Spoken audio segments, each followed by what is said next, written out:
worth it if you work for it. It's only worth it if you work for it. I won't stop till they hear me now. I won't stop till I wear the crown.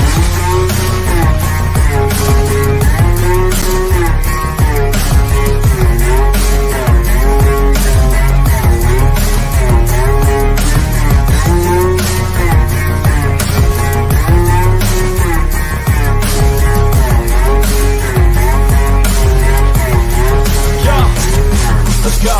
I'm just telling you to fight for your dreams, but it's not what it seems. Man, it's hard to be seen when everybody wants to be king. Yeah, they all want to ring. Yeah, we all want to be free.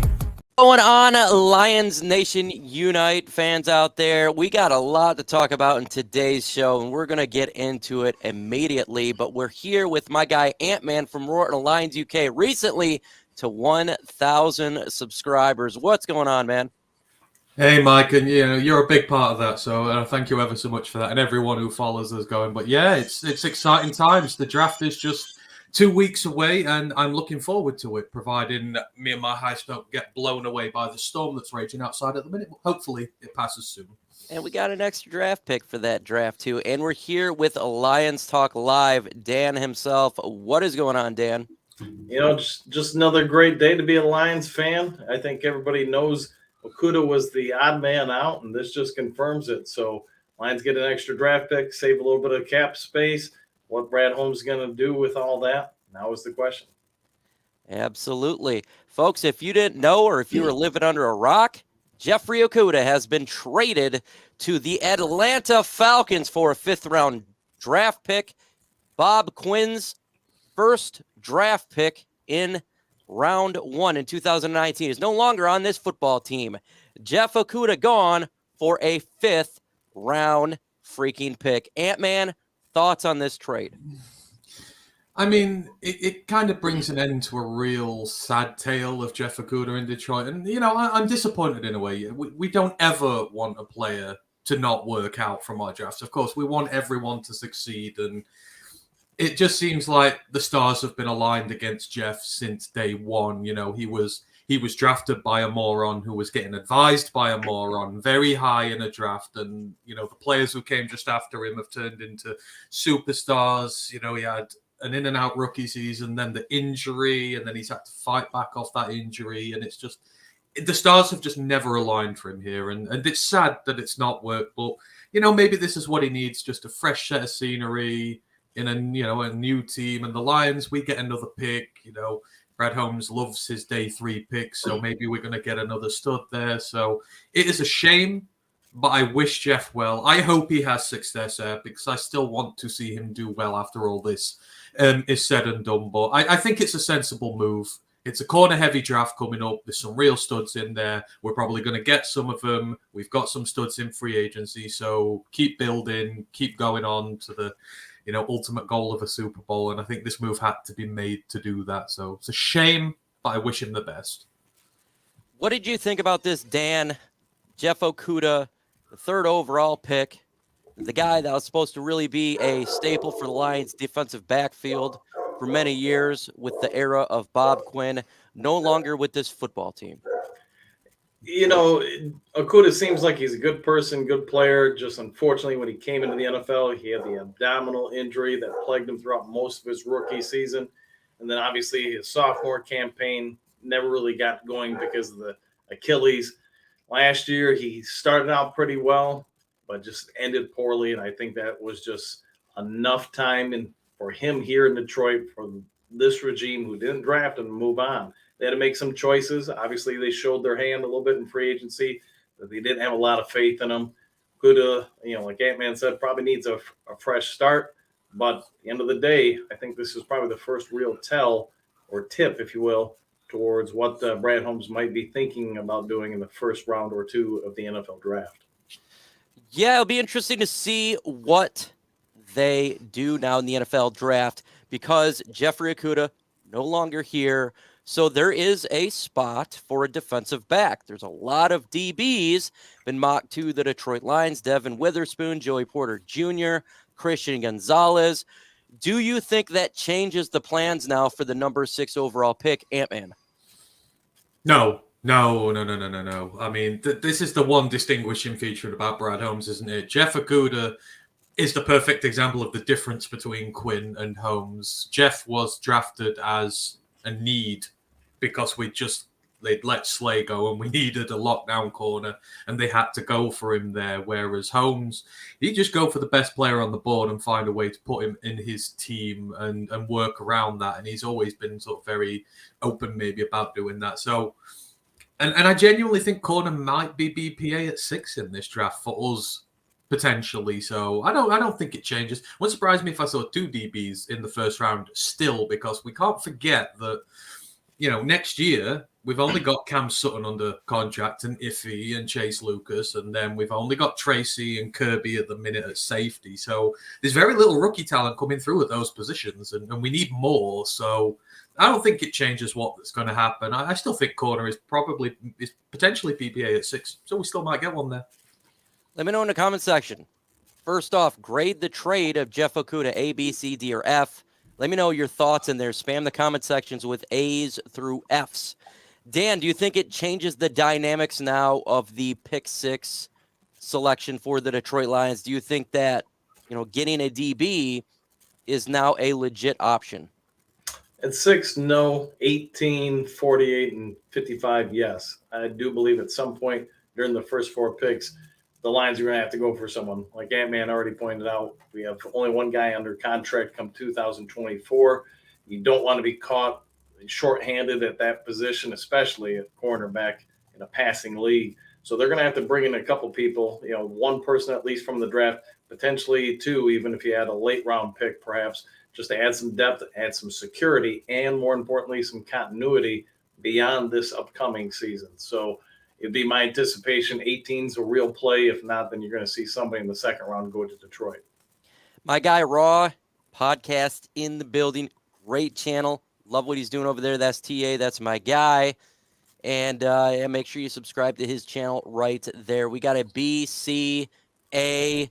We got a hashtag smash the hole. All of that right now for the grades. That is definitely the best grade for the trade of Jeffrey Okudah. It was inevitable, in my opinion, the Lions were going to go ahead and trade him away. The money wasn't working with what he was going to be doing here. It just didn't make any sense. And considering the fact that the Lions were not going to pick up his 5th-year option, made all the sense in the world. He was not going to be here. And I think a 5th-round pick is probably exactly what you would get. And they did. So for me, I don't think it really changes anything in the draft, in all honesty. I think it's the same philosophy that it was, BPA. If it's a cornerback, it's a cornerback. If that's the best player available, and they have that on their board, hey, I'm fine with it. I don't think they're going to overdraft that position because you're good at the cornerback position right now. You got Cam Sutton. You got Emmanuel Mosley. You got some players that can get it done, like C.J. Gardner-Johnson, who can play both safety and corner. So I think they're fine with that. Jerry Jacobs really good as well. So I'm not worried about that at all. And what do you think about that extra 5th-round pick, Ant-Man? Do you think that's just, maybe they can use that to trade up a little bit, or they just sit at the pick? Because now we got 2 5th-round picks. I think you might find that they might use a 5th and a 6th to try and move up to the 4th, something like that. I think it's potential trade ammunition to get into Brad Holmes' sweet spot. But if not, I do think it is just great to have another pick there because, again, the 5th, the 6th is where Brad does a lot of his best work. And we do have a lot of needs, and specifically on the offense when it comes to players for the future. Maybe not now. The offensive line, we need guys for the future. At running back, we might need another guy for the future. At tight end, we might do. At wide receiver, we could. So, we can go after more of those guys for the future and maybe not necessarily starters as well. So I really like having the pick there. I mean, we did all our mocks yesterday on our stream, and I had us trading back for a couple of those mid picks so I could get a few more guys to develop. And I'd like to think they're thinking sort of along the same wavelengths. Right now, we got 72 in the building with only 23 likes. Go ahead and smash that like button. It does help the channel out. Herm may get on here in a minute, and Chrissy may get on here in a minute to talk about this as well. It's going to be an interesting move. So, Bob Quinn, what does it say about him, Dan? Well, Jeff Okudah is the next Tease Tabor. Just guys that didn't work out, people that were good in college, but Okudah's situation may be a little different. He's just hampered by injuries early and often and just never could really recover. If you watched his play, even at his best, I think it would safe to say he's good as a number 2 or 3 corner in the NFL. I think he should have been switched to safety. I think that would have helped him out greatly. It's just he does not have the tools physically to guard the vast majority of NFL number 1 receivers, and that's where I think he ran out of time here in Detroit. Like I said earlier, I think Brad Holmes is showing us his first legitimate card while he's playing poker before the draft, and that now I think we can speculate heavily the Lions are going to target a corner in the first 4 picks. Yeah, they definitely could do that for sure. What do you think about Bob Quinn and his era and tenure as general manager with one of his premier picks, Ant-Man, being the 3rd pick in the draft, being an absolute bust washout here in Detroit? I mean, this just goes to show how awful that regime was and why. And a lot of non-Lions fans think maybe the hate from us for them is too strong for him and Patricia, but this is why. I mean, so now Jeff's gone. That 2020 draft class, now we have 5 of the 9 guys left after 3 seasons. One's Logan Stenberg, who is likely not making the 53. Another is Quintez Cephas, likely not making the 53. Another is Julian Aquara, not likely making the 53. What have you got left? You've got Swift, who is going towards probably no contract, is probably going to get let go in 12 months, especially with the investment in Montgomery. All you have left from that draft is Jonah Jackson, and we might not be able to pay him next year if he has another really good year. So by the end of that draft class's tenure, all 9 players could have gone. Not one player makes it to a second contract. And you look at the classes before that, Ragnow's the only one left. Oh, Ragnow and Walker are the only one left from their group. Precious few of these guys are left because he just couldn't draft to save his own skin. This is how bad he was at it. And it's like, we're talking about a class from 3 seasons ago, pretty much decimated, going 2 of 9 guys after 3 seasons. That's just not acceptable. And you look at Brad's classes since, he's probably lost less guys than that in his first 2 combined.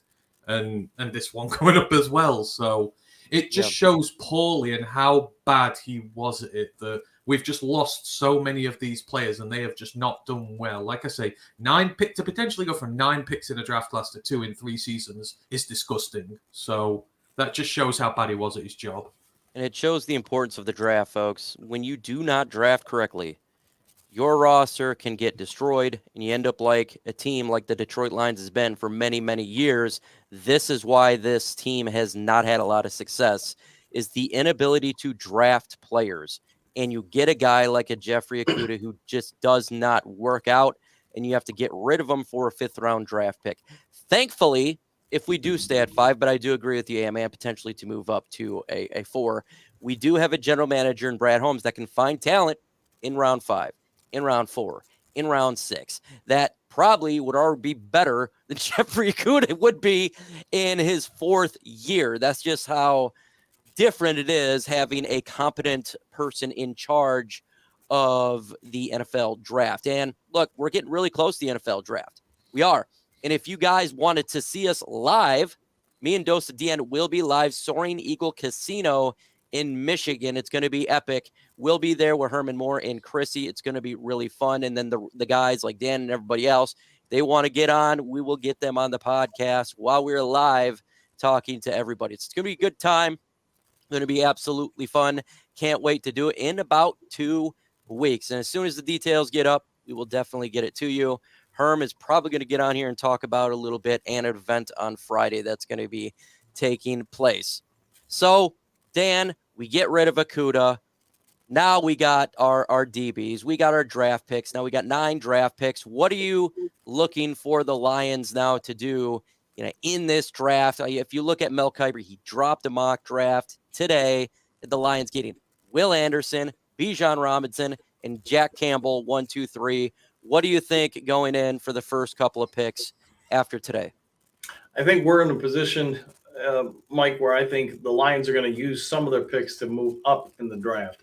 I don't think we're going to trade back unless, let me rephrase that. The first round or 2, I see us trading up. After that, I have no doubt that Brad Holmes is going to try to trade some of our later picks backwards to try to get picks in 2024 and 25. I think we're going to be very aggressive in the first 2 rounds and get very targeted players.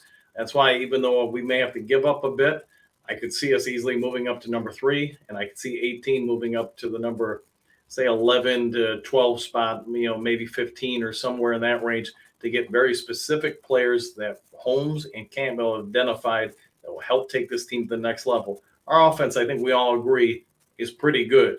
I think between that and the defense improved a ton last year. They're going to be uber aggressive in round 1 and 2 to bring in a couple of guys that just take both units to another level. So that's what he's talking about there, Ant-Man, is potentially being aggressive, going up to the number 3 pick. Right now, the number 3 pick's the most hot position in this NFL draft. A lot of teams calling up. Yesterday is reported 6 teams have called up to the Arizona Cardinals. Do you think the Detroit Lions are one of those teams? Would they move up to get a Will Anderson? What do you think, Ant-Man?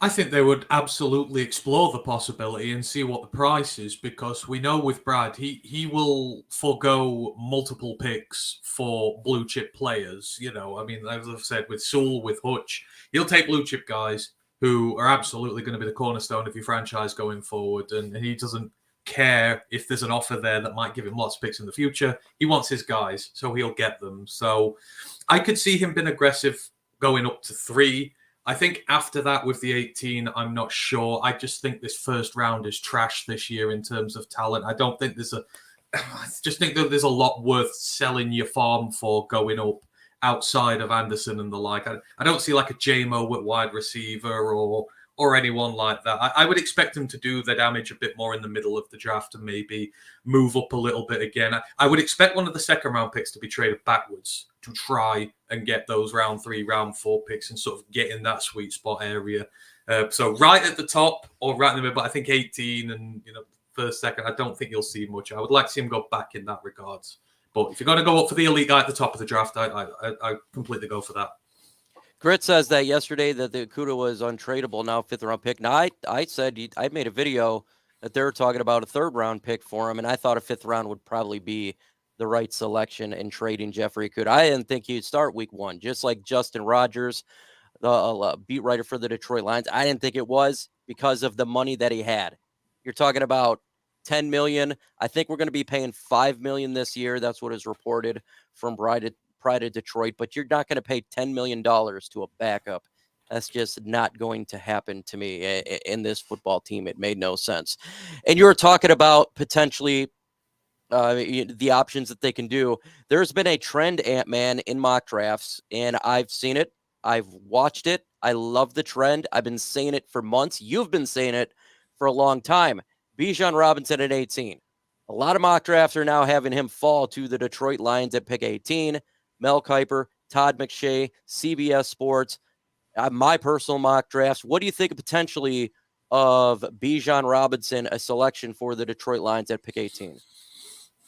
I mean, I do it because, again, he's, as football talent goes, he's probably the most talented player of football in this draft at what he does. And those are the kind of players that Brad Holmes goes for. And he'll find a way to work him and Monty together in a system. I mean, that would instantly become one of the best running back rooms in the NFL, those two. I know one's a rookie and whatnot, but you ain't going to find a pair who are going to be as good as them. So I think you can. And if the board falls for you that way and you're not giving up any picks or anything like that, I think you absolutely do it. Because again, you got 5 picks in the top 80. So even if you did say you went Bijan and you load up your running back room, you still got 4 picks to fix your defense. You still got 4 picks to do other things. You've still got plenty of ammunition to go out and fix other holes as well. So it's not like you're neglecting anything. That's the beauty of us in this draft. We don't have a wide gaping need now that we can't fix with these top 5 picks. So if he is sat there at 18 and teams are stupid enough to let him fall,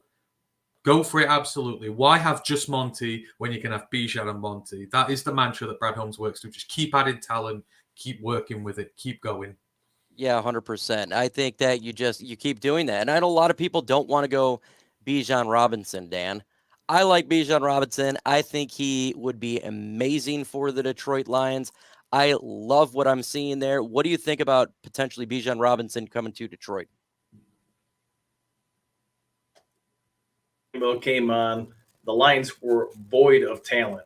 Those first 2 drafts by Holmes had to just simply get better bodies on the field. But as you and I have talked about, I think on the last episode broadcast, the Lions are at a point now where they have a gluttony of young talent. And if we make every draft pick this year, some of these guys are going to get cut. In my opinion, I think there are 4 elite players in the NFL draft. AR-15 is a 5th one, but I think we all know he needs time to grow. So in my opinion, Brad Holmes has identified this. He's going to go out and try to get 2 of those 4 elite players, just guys that are so far ahead of everybody else from an athletic and skill standpoint. If we can add those, and this team becomes that much better. One of them, I think, is Will Anderson. He would help us tremendously. The other one is Robinson. Well, I get it. The league no longer values running backs as they once did. In my opinion, you get up to pick number 10 with Philadelphia, you're going to start seeing teams target Robinson going off the board. If I know this, you guys probably have an idea of it and everything. I think Brad Holmes knows this very well. That's why I don't think we're going to stay at 18 to go get him. I think we're going to have to be aggressive and move up to if we really want Robinson on the Detroit Lions. We got a $2 super chat from Mr. D. Cool. #Lions.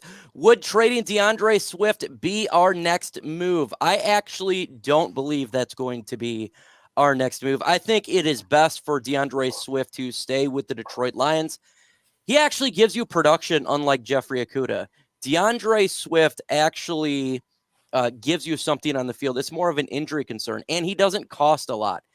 Jeffrey Okudah cost a lot of money, so there's 2 big differences there. And I think if you were to get a Bijan Robinson, this is really good to have Swift still on this football team because you're trying to compete for the NFC North and compete in the NFC. And you cannot have, enough backs right there, right? If there's an injury, say, to a David Montgomery or a DeAndre Swift or Robinson, you just flip one of these guys in there and you still got an elite running game. I think that's really important for the Detroit Lions as we're trying to be a team to make it to a Super Bowl. But the difference between Swift and Okudah is big. Swift, impact player. Okudah, not an impact player. It's just the way it is. The only problem with Swift is injury concerns. And so, look, if you keep him, great. If you trade him away, is it really worth it? I don't know. I don't think it's really worth it. So that's just my personal opinion right there. But if you guys got questions in the comment section, let us know. Put #Lions, whatever you want to put in hashtag in there. We will get to it. If I miss it, it's going to happen. Why? Because I am a human being. We've got 135 in you in the building right now. #Lions will get it done. Also, again, on NFL Draft Night, we're going to be live at Soaring Eagle Casino. Myself, Dosa Dion, Herman Moore, Chrissy, Zavakar. We're going to have all sorts of fun interacting, doing some prize giveaways. We're going to be doing a live. It's going to be epic. And we're going to bring in Dan and anyone else that wants to come on to talk some Lions live, getting it done. Real Lions live, not just Lions live talk. Real Lions live talk. So it's going to be really good. Yes, Kurt, I look rested because I am rested. I was a zombie a couple days ago. Got some food in me. Doing much better. And that is freaking awesome. Let's see here. It says, get that bum out. Wasted draft picks. It was a massive waste of draft picks, and that's 100% correct. We got Devin Davis, #FGB. Would we have saved cap space if Okudah was traded after June?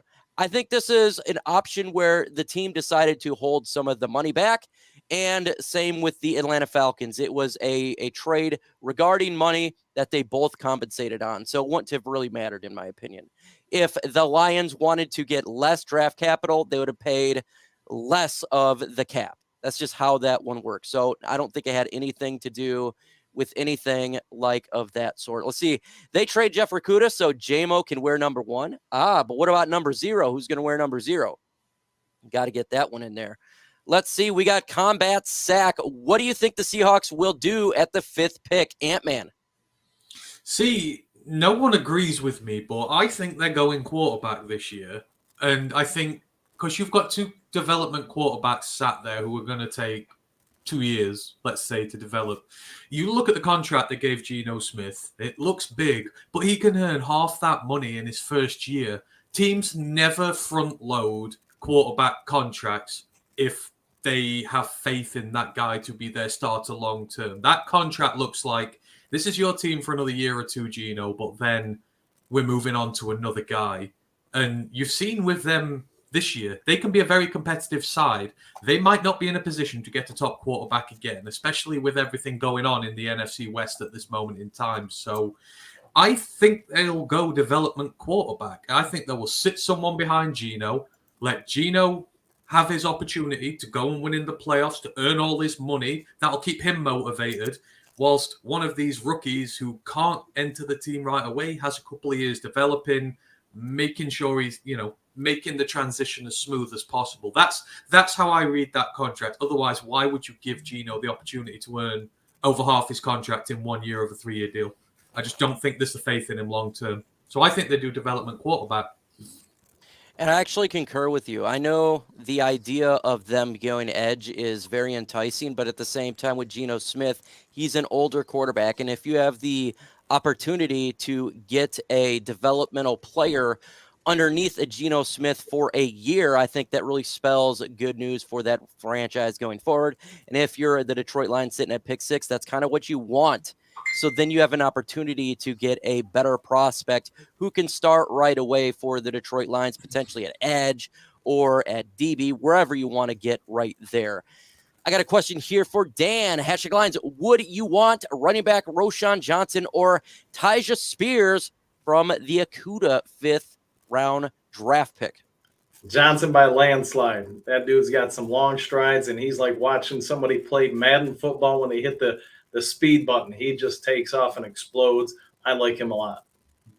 Me, White, in Holmes, we trust. Carter Anderson first. Trade up a few picks if necessary for Witherspoon with second, first round picks. Look, it's very possible. I think we've talked about it endlessly here on this channel, on their personal channels right there, is that the Detroit Lions are an aggressive football team, and if they feel that there's a player that is falling, and if they need to go ahead and use some of this draft capital that we got to move up to get that said player, you'll do that. Right now, we have 9 draft picks. There's no freaking way on earth all 9 players would make this football team.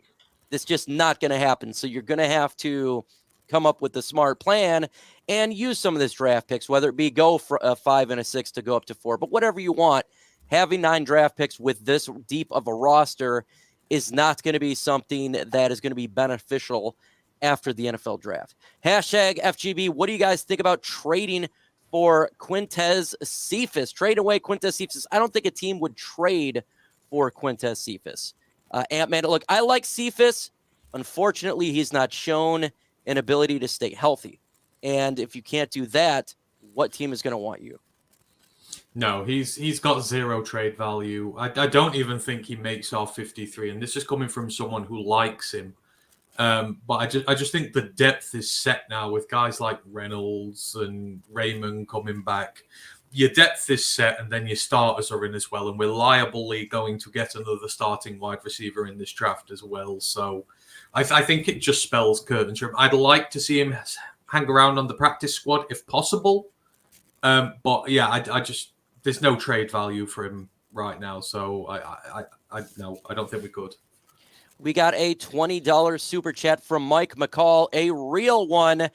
Absolutely awesome there. We got a question, hashtag FGB. I am starting to agree with Mike that we have very few roster spots available this year for our draft picks. Do you think Brad Holmes will trade picks for future picks next year and we will have more roster spots available? Fantastic question. Absolutely love that question. And I agree. I think it's a really smart and sound idea if we do trades in this draft to acquire draft picks for next year. It doesn't necessarily have to be a first-round pick, but draft picks, capital. Because, look, we got to look for the future as well as the now. And now with 9 draft picks, let's throw some of these picks or make some moves to where we have in 2024 some picks for the Lions to be aggressive in that year's draft. Now, I know Ant-Man and I kind of disagree on this a little bit more. He wants to use some of this capital, and that's perfectly fine. That's just my personal preference. Throw it to Ant-Man. Give me the devil's advocate view on that. I mean, yeah, I just think right now we're in a window where I kind of want to load up on the guys and go for it. If you're in the right situation, like I think we are this year with these later picks, especially. I think this draft is chock full of talent, especially in those mid rounds. And you don't know if that's going to come round again next year. It might do. I mean, hell, the first round might be better next year. If you get some more picks, that's fine. But I think for this year, as you know, Dan's alluded to this, there are only so many good players in the first round this year. I wouldn't be trading back from what we were at 6 to. I've seen some people say like the Vikings in the 20s. I ain't doing that for a pick next year because at the 20s, I'm not going to get a really good player this year, and I might do next year, but I want to load up on talent now. I've got 5 picks in the top 80. I could potentially get 5 really good picks. I could finish off my defense, which I think we can. And I think we can get a lot of good guys as depth for next year. I don't know. For me, this draft sits well with the picks we have. And I don't want to waste a lot of them just going back to next year on the hopes that it might be better. I want us to go after this division this year because the window is open. I think there's talent for us where we need it. So let's go and do it. But if we do, I'm not going to be upset, but it's just my own personal preference this time. Herman Moore is about to get on here in a minute. He's going to talk. I can't wait to hear his idea of what occurred with the Jeffrey Okudah trade. And he's going to talk about an event. It's going to be a great opportunity to have some fun in the Detroit area. Hashtag smash the hole. Yo, I saw Devon White from the Bucks wants a trade. What do you think about bringing White in at linebacker? And would you pay him, Dan the man? After that, we're just going to go to Herm because he just got in. What's going on, Herm? Can you hear us? Hey, how's it going? I may have to come back. Oh, I hear you now. I'm getting a little bit echo there. So I can hear you, but I may have to come back in. But I can hear if you want to try. Okay, yeah, it sounds good, actually. It sounds good from my end, for sure. Did you hear that Jeffrey Okudah was traded, and what is your thoughts on that?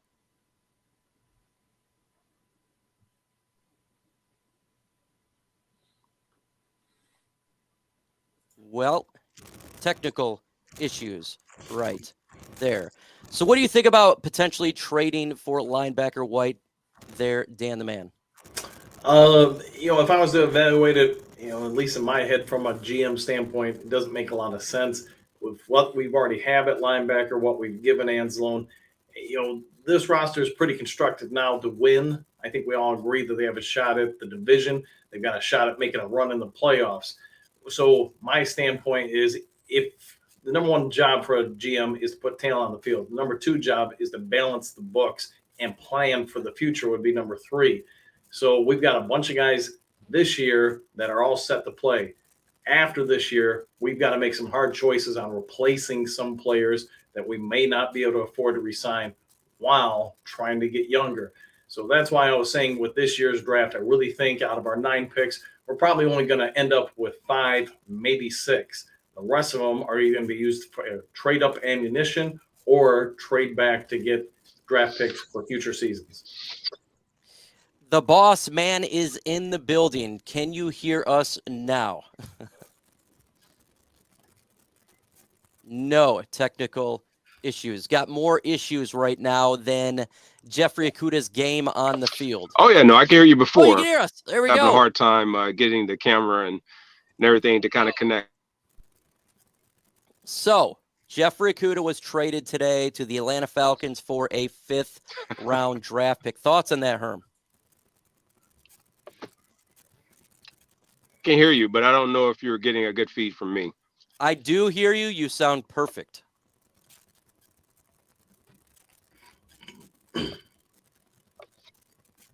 Can you for the Lions to now? give him up means that I don't think they had a place for.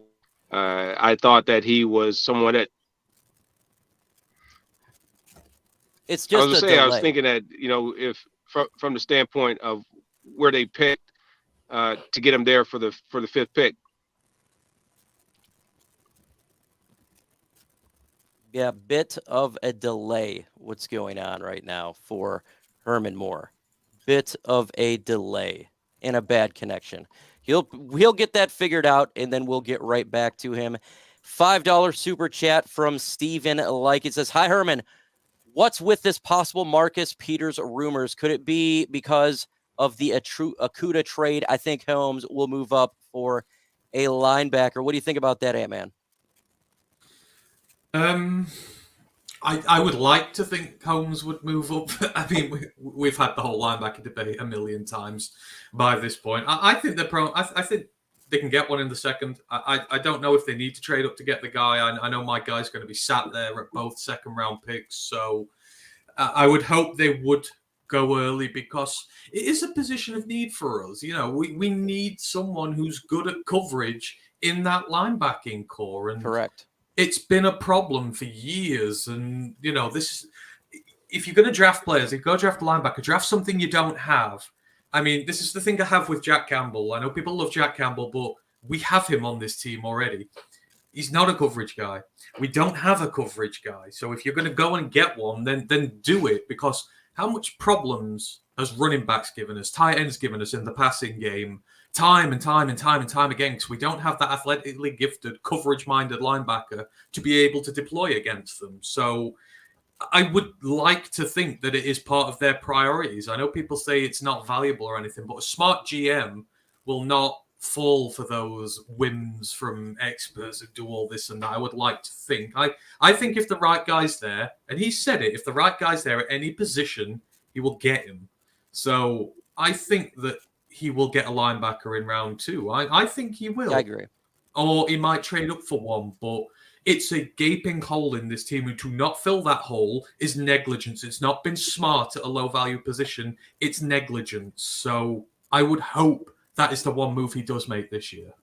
Thank you so much, Stephen Likes, for that $5 super, but I concur. They're going to get a linebacker, and I do think it's in round 2.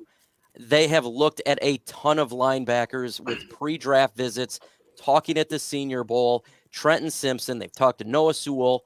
There's a lot of players the Lions are talking about with the linebacker position, and I don't think they're necessarily going to do in round 1, but 2, I do think is the spot for that. They're going to get this thing figured out.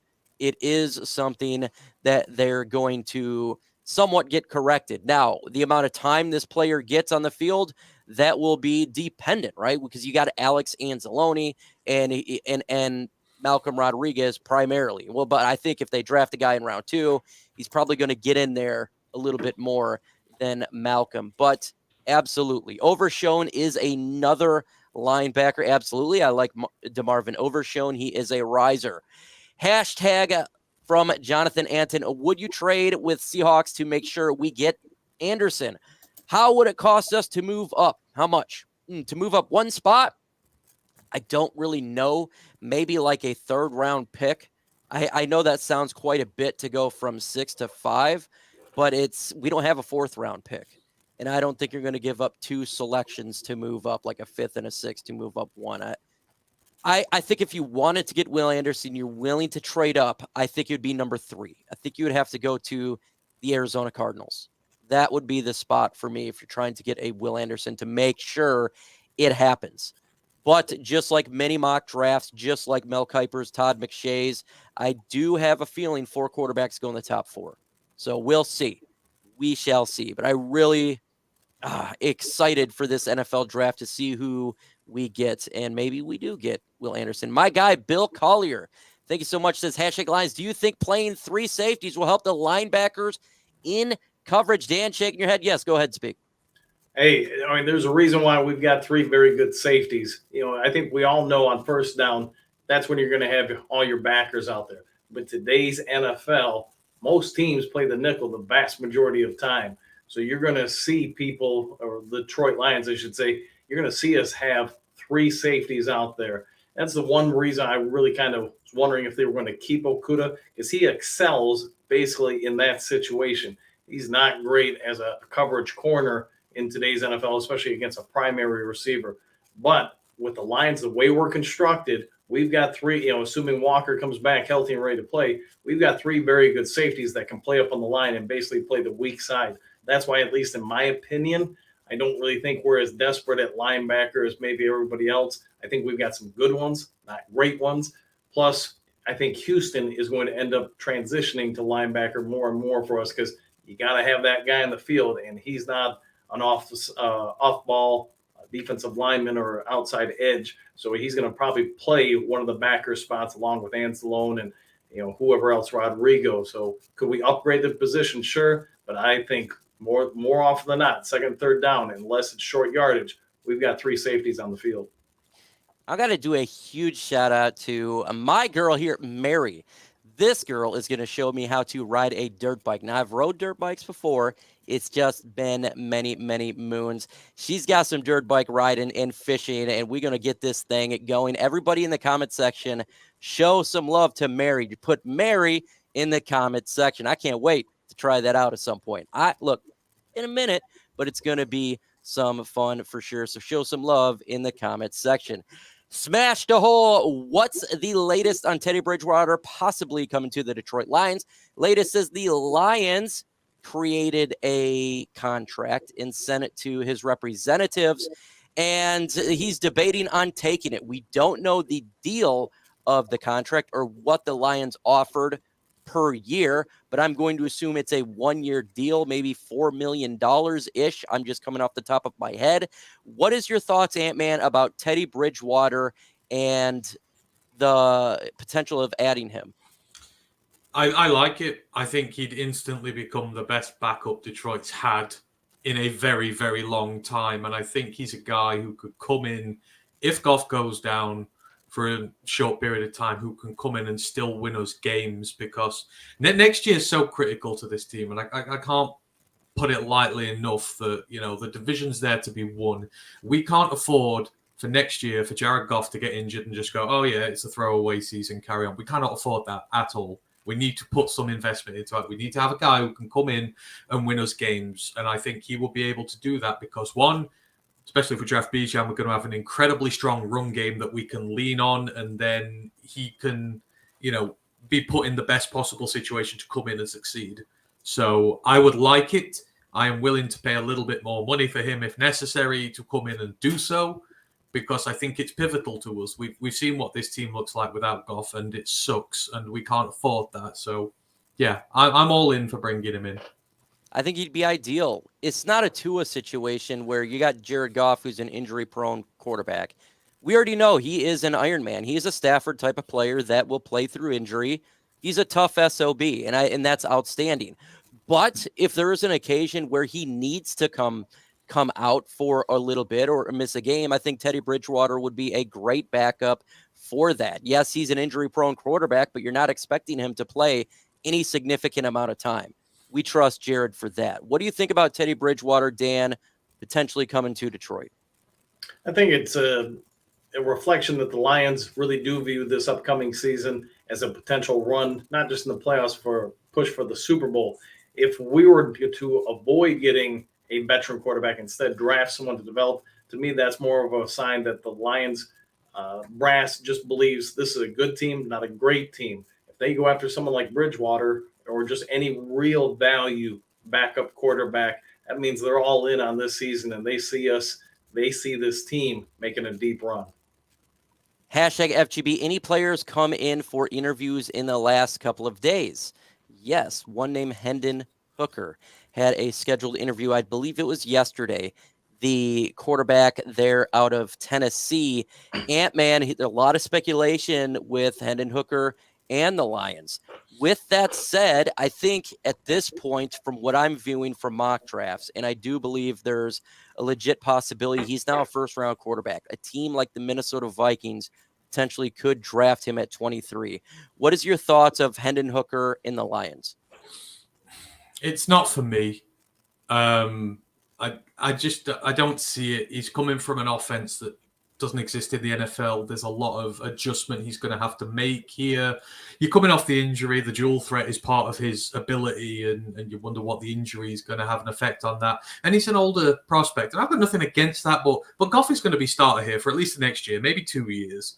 And by the time you're putting him in, he could be 27, 28 years old before he's seeing his first NFL football. And, I just don't think the game translates. I just think I prefer a younger guy who can sit and learn behind Goff for a little while. And for me, it's just not personally to my taste. But I think there's going to be a quarterback because, they've just announced a few minutes ago that CJ Stroud's come into the Lions for a chat as well. So they're looking very hard at quarterbacks all throughout. So it wouldn't surprise me if they went for one of them. But I just don't like the fit with Hooker here. Not the player. Love the player, but just not the fit here. We got someone very familiar with quarterback play, and that is Herman Moore. How are you doing, good sir? Hey, I'm doing well. So hopefully we have all those glitches out of the way and you guys can hear me well. Yes, glitches are out of the way, just like Jeffrey Okudah is out of the way of Detroit, traded to Atlanta for a 5th-round pick. What is your thoughts on this and his era in Detroit? Well, I think there's going to be some mixed reactions. I think Jeff Okudah stepped up and started to play a little bit better as things went along, especially this season. But for the most part, I think, if you look at what the expectations were overall, given the fact that we had lost Darius Slay and in that you were going to be able to bring in a man-to-man type corner, I think some people will think that there was still something left here to be done. Having said that, anytime you can give a young man an opportunity to go on and maybe continue his career because he does not fit the system, I'd much rather see them do that than let a potential player who has upside just kind of dwindle away in the backside or just come in on nickel packages. So I think it's a good move for both teams. The 5th pick, Lions, given the fact that they've been able to develop players, anytime you think about them getting new and young talent that perhaps they've scouted or that they can find later in the draft, I don't throw my nose up at that. I think that, I'll wait till they prove us wrong going forward because they've done a really good job of developing people here. You got an event on Friday, epic event. Tell the folks all about it and how they can get there and see it. I always, it's good, Mike, when you mention that, I tell people about the event that we'll be holding this Friday here at our corporate location and also our brick and mortar piece where we can do Pokemon parties. Now, I know what you're thinking. What does Herman Moore have to do or know about Pokemon? I actually know a lot. I have kids who came in when Pokemon was coming in. I have a 30-year-old son. I have a 29-year-old son. And they were big Pokemon fans, collected a lot of their stuff. So with Paladin Cards, guy Ed Griswold and his team, we joined forces because I love not only the gameplay of it and the excitement that it brings kids, but I also like the fact that there's an educational piece that we figured out that we can utilize inside of the Tackle Life Foundation as part of what we do with this partnership. So I've learned to become a collector again. I've started to go even through my stuff. I know we're going to be bringing other collectible things in the trading card place and space and all those trinkets that you get there. We will be a significant partner here in Michigan for that. So come out, come many, come all, and just reply to that. And you see that is the link right there. Chrissy Zavakar, she is the one that runs the show. It's our little boss here on the side, my little homie right there, even though she's not really that little. She's about as tall as me. But yeah, go ahead and hit that link. It's going to be an epic event. Meet Herman Moore and meet some Pokemon players. Look, I got to tell you what, I don't know a whole lot about Pokemon. I do got kids that love the Pokemon, and they got to catch them all. They do, just like we got to catch those footballs on Sunday. So hey, also one more thing, Mike, real quick. I just want to mention to everyone, I almost failed to mention, as part of the Herman Moore Tackle Life Foundation, we're going to also have some of my personal items that will be available, but these are not just my things. I'll have some items that'll be out that are one of a kind that you can only get through us, that I've gone through my little trinket, my boxes of things to say, you know what, I think these are great pieces that fans would love to collect. So there'll be some other cool items that'll be there as well. Get some helmets, maybe some gloves. I don't know what else you got there, but that all sounds cool stuff. Real. Yeah, that sounds real cool. So we'll have that when this stream is over. I'm going to have the information in the description as well as I'll post it as a comment so you can click the link, get right to it, have a good time, meet the boss man himself and collect some Pokemon. So I got to ask you about this. So we got Teddy Bridgewater. The Lions gave him a contract. He's sitting there, and we're waiting to see what he makes a decision for a backup QB. Herm, what do you think about Teddy Bridgewater potentially coming to the Lions as a QB too? It depends on. I think that's a good move, and then that would even signal to me that they may still be looking in the draft. Now, I know how this works. I mean, you try and find that you stabilize first because you don't know what you're going to get in the draft. You don't know what is going to be potentially there. So when there's an opportunity to get a veteran player, to get someone who has game experience like Teddy Bridgewater, then what you do is you do put something in front of them, short contract. Hey, you're here for security reasons, but you know what? chances are in the NFL, you may be called any day from the snap of the first play. So they're looking at how do we secure making sure we have veteran leadership, game experience that can be there in the event that we can protect all these new cool tools that we have on offense and the fact that we're ready to win and we're ready to score now. What do you say to the fact there's a lot of people out there that says, backup quarterbacks don't matter. It means absolutely nothing. If you lose your quarterback, it's automatically done. What do you say that? I mean, you're a great wide receiver. You've played with many quarterbacks. You understand that you got to have one of these guys at least to distribute a football, to get it to you, not throwing it to North Korea, but throwing it into your hands. All right. Yeah. When I played, when we had our quarterbacks, there was always a guy who had some type of experience that could come in. Maybe you gain something and you lose something. And in some cases, we gain arm strength and athleticism, but we lost experience. But it was the evasiveness of the quarterback that caused less sacks. So there's some give and take that you get when you start to kind of factor those things in. But I'll say this. I've played when quarterbacks have gone down. Does the offense take a hit when you lose a starting quarterback? Absolutely. That's the NFL. That's why they're the starters. But I think we all be setting ourselves up for failure if we say, hey, we haven't seen, whether it be veteran guys that other teams felt that were at their end, to a quarterback you may not know of that comes in and strikes the right key with the right components in place with that team. So the quarterback doesn't have to do it all, but because we don't need a quarterback to make the players now better around, there's some flexibility and some wiggle room if you bring in a quarterback that doesn't deliver quite the same leadership. So that's what I see, when I look at what this quarterback situation could look like. So I don't just write it off as nothing. Ant-Man, you got anything for Herm? Come back to me. Damn. Herm, I mean, you've been through all this before many times. You got just weeks before the draft arrives. So it seems like Brad Holmes is doing everything he can to not tip his hand, unlike perhaps some other prior Detroit GMs. You've been able to watch Brad Holmes now for 2 years. What would you make of him from the outside looking in?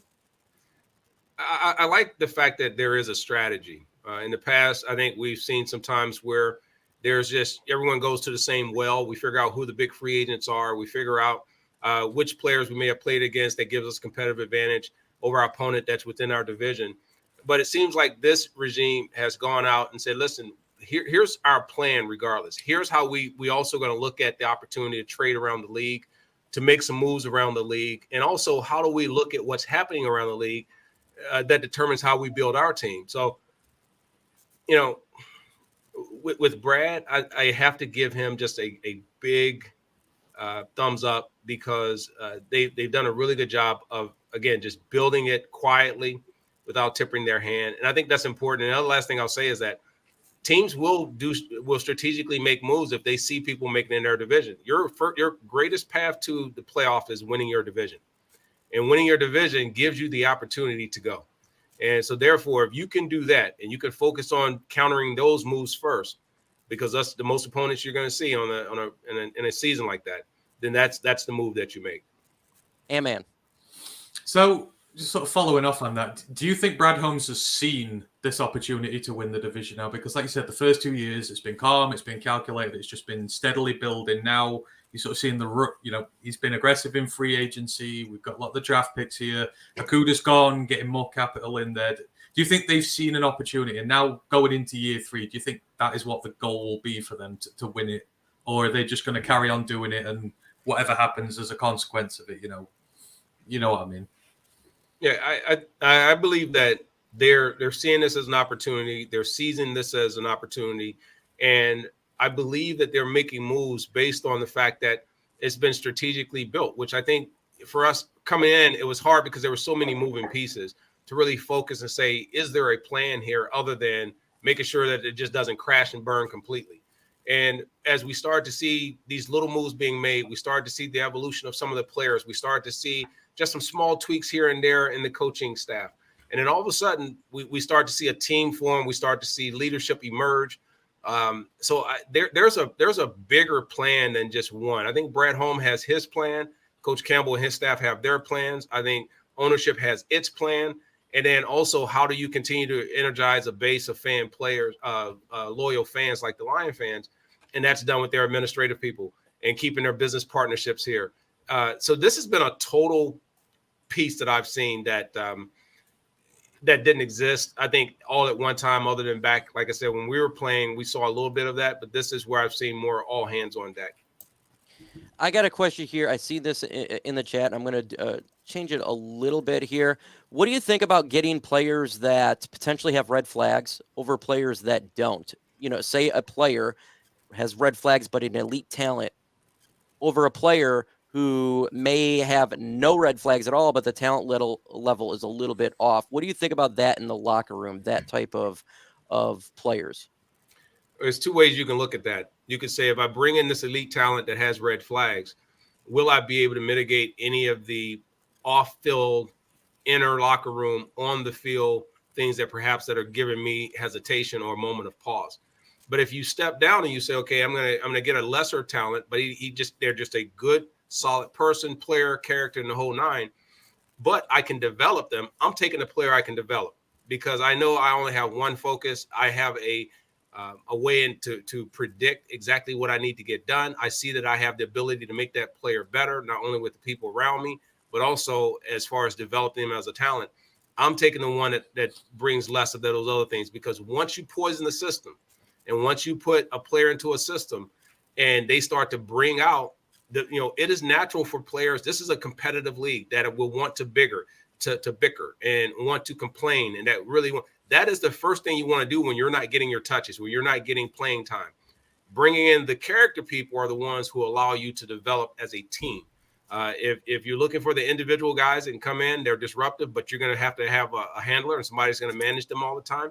Then you got to have those things in place. We've seen people win with that mentality and win also with that strategy. But with what I've seen here, I go for, at this point, I've seen that we can develop players in the thin margin that truly exists. And I can tell you that as a former player, both at the all-pro level and at the rookie level, there's a transitional area that takes place to where you go from being a rookie, inexperienced, to being a solid backup, to being a starter, to being an all-pro, to being once you hit all-pro level, that's MVP of a Super Bowl.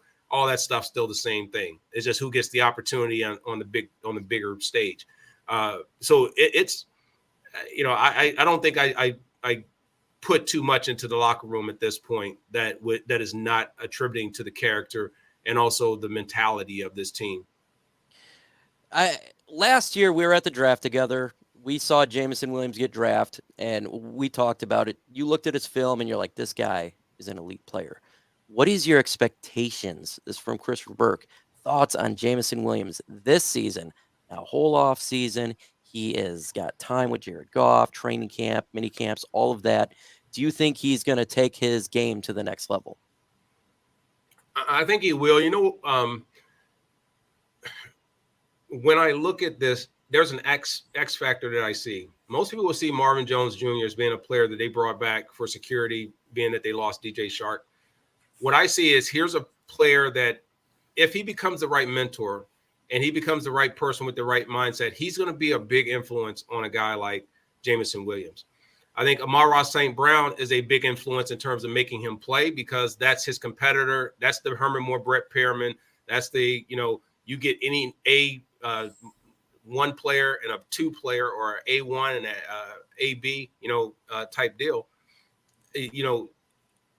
You can't play with, I think, too many superstars on offense in today's league, because it leads to dissension. I think it leads to a little bit of competition that's not in a healthy way.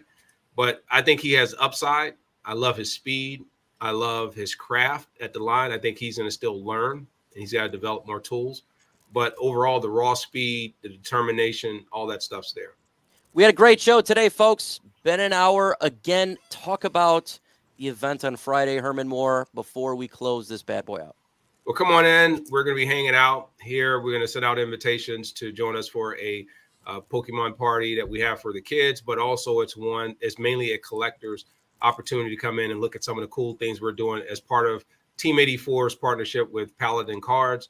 and also our ability to team up with the Tackle Life Foundation, Herman Moore Tackle Life Foundation, which helps raise funds, and we distribute those to youth-based organizations that are looking to develop our young adolescent kids and take them into their youth, their young adulthood, into their adulthood. So I'll have some of my really cool things, my treasures that I've uncovered in my home that I have stored away that I didn't realize were there, but I'd love to share those with the fans and share those with those that want to make contributions. So it's going to be a fun thing, a fun show. We look forward to doing it multiple times during the month.